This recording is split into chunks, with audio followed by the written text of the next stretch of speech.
오늘 했던 뉴스 오마이뉴스 이승훈 기자입니다. 안녕하세요. 네, 안녕하십니까. 박근혜 대통령이 대국민 담화에서 밝힌 그 정부조직 개편, 청와대가 오늘 구체적인 안을 내놨죠?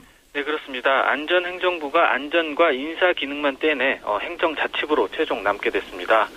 청와대는 오늘 안행부에서 안전과 인사, 조직 기능을 분리해 행정자치 기능만 남기려고 했던 당초 방침을 바꿔서 조직 기능은 그대로 두기로 했다고 밝혔습니다. 예.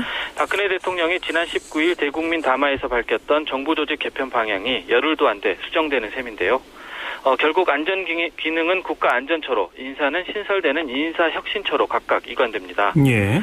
박 대통령은 또 오늘 국무회의에서 교육, 사회, 문화 분야 부총리직 신설 계획을 처음으로 밝혔습니다. 경제정책 분야를 총괄하는 경제부총리처럼 비경제정책 분야를 책임지고 조정할 부총리가 필요하다는 판단 때문입니다. 예. 6년 만에 교육부총리가 부활하면서 내각은 총리와 경제교육부총리가 포진하는 3두 체제가 됐습니다. 아하. 이에 따라 지방선거 후 이루어질 개각 폭도 조각에 준하는 수준이 될 것이라는 전망도 나오고 있습니다. 먼저 그 안전행정부 개편 계획이 바뀐 이유는 뭡니까? 네, 청와대는 현재 박근혜 정부가 중점 추진 중인 정부 3.0, 즉 공공정보 개방 프로젝트 때문이라고 설명하고 있습니다. 네. 당초 행정혁신처의 조직 기능을 넘기면 정부 3.0도 포함될 수밖에 없는데, 그럴 경우 차관급 혁신처장이 장관급 부처의 정부 3.0을 제대로 구현하기 힘들다는 지적이 제기됐다는 겁니다. 예. 유민봉 청와대 국정기획수석은 정부 3.0은 상당히 중요한 정부 혁신 내용이기 때문에 안행부가 주도적으로 이끌어가는 게 맞다고 판단했다면서 박 대통령에게 보고서를 올렸고 대통령도 거기에 공감했다고 밝혔습니다. 예. 하지만 청와대가 박 대통령의 대국민 담화 발표 열흘도 안 돼 당초 구상을 수정하기로 하면서 정부 조직 개편 구상이 면밀한 검토 없이 성난 민심 무마용으로 졸속 발표된 것 아니냐는 비판도 제기되고 있습니다. 예. 아까 인사혁신처라고 그랬는데, 그러니까 원래는 행정혁신처를 총리실에 두기로 했던 게 이제 조직 분야가 또 빠지니까 그냥 그것도 행정혁신처가 아닌 인사혁신처로 이름이 바뀐다, 그거로군요. 네, 그렇습니다. 어쨌든 정부 출범, 정부 조직 새롭게 그때 바꿨었잖아요. 1년 만에 또 다시 좀 대대적으로 바뀌네요. 네, 1년여 만에 정부 조직이 대수술을 하게 됐는데요. 새 정부 출범 때 조직 개편을 제대로 못한 것이라는 비판도 제기되고 있습니다. 대통령직 인수위에서 정부 조직 개편안을 만들었던 유민봉 국정기획수석은 1년여 만에 대대적인 개편에 대해 가슴 아픈 부분이라고 실패를 사실상 인정했습니다. 예. 특히 행정자치부의 경우 이명박 정부에서 행정안전부, 박근혜 정부에서는 안전행정부로 명칭을 바꿨는데 결국 참여정부 시절로 다시 되돌아가게 됐습니다. 그렇죠.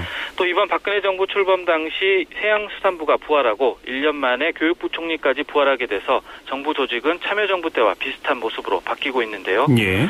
작은 정부 기조에 따라 부처 통합 등 대대적인 정부 조직 개편을 단행했던 이명박 정권의 흔적도 모두 사라지게 됐습니다. 또 2기 박근혜 정부 조직은 출범 당시에 17부 3처 17청에서 17부 5처 15청으로 바뀌게 됐는데요. 네. 부처 규모는 동일하더라도 교육부 장관이 부총리로 급이 올라가고 국가안전처와 인사혁신처가 각각 장관급, 차관급으로 신설됨에 따라 박근혜 정부의 몸집도 더 커지게 됐습니다. 예. 이건 또 어차피 국회에서 한 번 더 논의를 거쳐야 하니까 그때 조금 주도면밀한 분석이 필요할 것 같고요. 자, 안대희 국무총리 후보자, 그동안에 이 돈 그리고 재산이 늘어난 부분 모두 사회에 환원하겠다 이렇게 밝혔지만 논란은 계속되고 있어요. 네, 안 후보자는 지난해 16억여 원을 벌어서 4억 7천만 원을 불우 아동시설과 학교 등에 기부했다고 밝혔습니다. 하지만 이 중 3억 원은 지난 19일 세월호 참사와 관련해 유니세프에 기부한 것으로 나타났습니다. 예. 기부 시점이 정홍원 국무총리의 사의 표명 후에 안 후보자가 총리 하마평에 오를 때였는데요. 이 때문에 총리로 지명될 가능성이 커지자 재산 중 일부를 기부 형태로 정리한 것 아니냐는 의혹이 제기되고 있습니다. 오늘 오후에 그 안 후보자 측에서는 또 설명 자료를 내긴 했죠? 네, 그렇습니다. 그동안 각종 논란에 대해 구체적인 답변을 피해오던 태도와는 달리 적극적인 해명에 나서고 있는데요.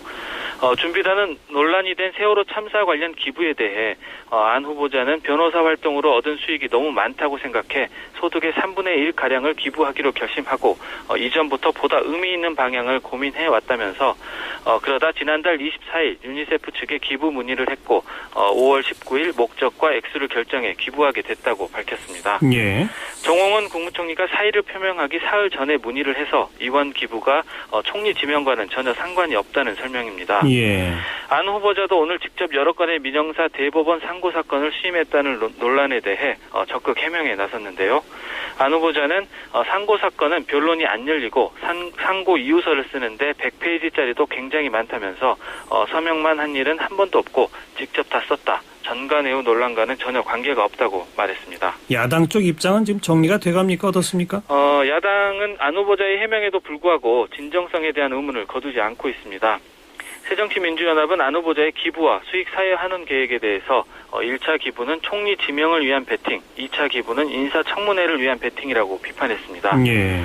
최재천 전략홍보본부장은 가장 순수하고 아름다워야 할 기부 행위조차 오로지 정치적 목적과 이기심을 위한 베팅으로 삼는다면 이게 한국 사회 지배계층의 책임 윤리인지 심각하게 되돌아봐야 한다면서 사실상 사퇴를 촉구했습니다. 새정치연합은 또 안 후보자를 겨냥한 일명 안대의 방지법을 발의하기로 하는 등 압박 수위를 높이고 있습니다. 박영선 원내대표는 제2의 안대가 나오지 않도록 최근 2년 동안 관피와 경력이 있는 사람의 공직 임명을 금지하는 이른바 안대의 방지법을 발의할 예정이라고 밝혔습니다. 예. 안대희 총리 후보자에 대해서는 우리 청취자분들의 의견 7시 시작하는 2부에 직접 들어보도록 하겠습니다. 네, 수고하셨습니다. 네, 감사합니다. 오마이뉴스의 이승훈 기자였습니다.